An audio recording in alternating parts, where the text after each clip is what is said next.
Okay, let's try something. Let's take one single day, February 25th, 2026, and just look at the headlines. 15 major stories breaking all at once. You've got a speech, a new tariff, a shootout. It all seems completely random, right? But what if it's not? What if it's all connected? We're going to try to piece together one incredibly chaotic day to see what it tells us about our world. Our story really kicks off right in Washington, D.C. A record-breaking State of the Union address is delivered. Now, it's not just a long speech, it's the first domino. At the very same time, a huge economic shot gets fired. New global tariffs kick in, and suddenly, trade all over the world is feeling the impact. And then things get violent. An international crisis just erupts out of nowhere off the coast of Cuba, and you can feel the diplomatic tension just skyrocket. And get this, while all of that is going on, these super high-stakes nuclear negotiations are happening over in Geneva. The whole world is kind of holding its breath. So, what are we looking at here? Is this just a bunch of unrelated stuff that happened on a busy Wednesday? Or is there a thread, a single story that ties all of this together? Let's dive in and try to connect the dots. We're going to start in the United States, because on this particular day, it really feels like the epicenter of all the friction. There's this pressure building up inside the country, and, it's about to spill over in a big way. So, about that speech, President Trump's State of the Union clocks in as the longest in history. And the message is pretty straightforward. On one hand, celebrating economic wins like the stock market being up and gas prices being down. But on the other hand, doubling down on some really controversial policies, especially around immigration and this new war on fraud, which, by the way, is a huge initiative being led by Vice President J.D. Vance. Now, here's where you can really see the pushback to those policies. On this exact same day, a group of 15 states band together and file a massive lawsuit. They're trying to block a new CDC vaccine policy, and they're aiming it directly at the head of Health and Human Services, Robert F. Kennedy Jr. I mean, this is a perfect snapshot of a deeply, deeply divided country. And the internal turmoil doesn't stop with lawsuits. A major scandal starts to bubble up at the very top of the FBI. A whistleblower comes out with this bombshell allegation. They claim that the FBI director Kash Patel was using the agency's jet for personal reasons, and that this caused a critical delay for agents trying to get to the assassination scene of conservative commentator Charlie Kirk. Just a huge deal. Okay, so you've got all this pressure building up at home, but it doesn't just stay there. Nope. The administration's policies are sending these powerful economic shockwaves all across the globe. Let's take a look at how. And this is where things get, well, a little confusing.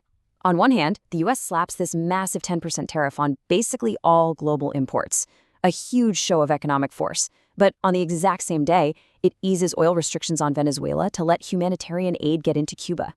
So are we applying pressure or are we offering relief? The rest of the world is getting some seriously mixed signals.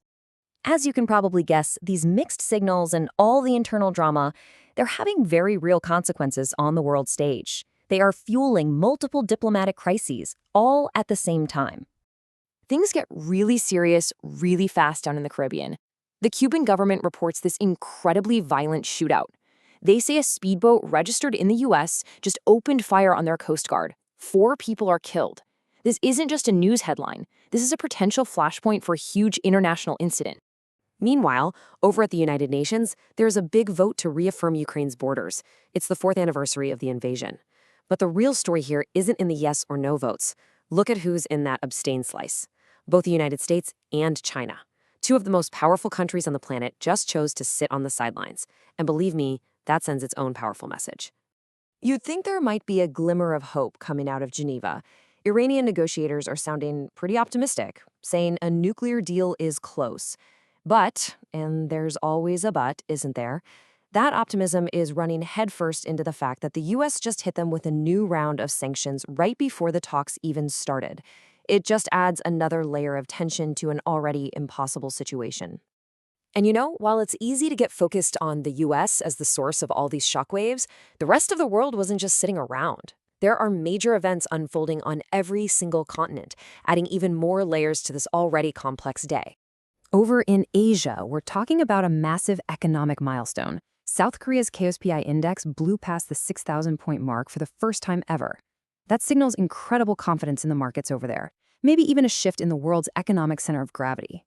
Then you've got this story out of Europe that sounds like it's straight out of a movie. The president of the Louvre Museum in Paris is forced to resign after a heist, a daylight heist, of the French crown jewels worth $100 million. The entire art world is just stunned. And then there's just heartbreaking news coming out of India. 7 people were killed when an air ambulance went down. It's an awful tragedy that has now kicked off a nationwide review of aviation safety and how they handle emergencies. And the news just keeps coming. I mean, look at this. The IMF is reporting the first signs of economic recovery in Syria. In Mexico, the death of the infamous drug lord El Mincho is confirmed, creating a massive, dangerous power vacuum in his cartel. The UK rolls out a new travel permit, tightening its border controls for people from 85 different countries. Oh, and there's a global cybersecurity alert for a major tech exploit.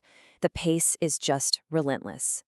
So let's just step back for a second. When you look at all 15 of these headlines together, you start to see the pattern, right? Nothing is happening in a vacuum. The political divisions inside one powerful country create these economic and diplomatic shockwaves that just ripple outwards, and they end up touching everything from security talks to trade deals all over the planet. Which leads us with this final nagging question. When a single 24-hour period can create this much interconnected chaos, from Washington to Havana, from Geneva to Seoul, it really makes you wonder, in a world where one small event can set off a chain reaction, who or what is actually in control?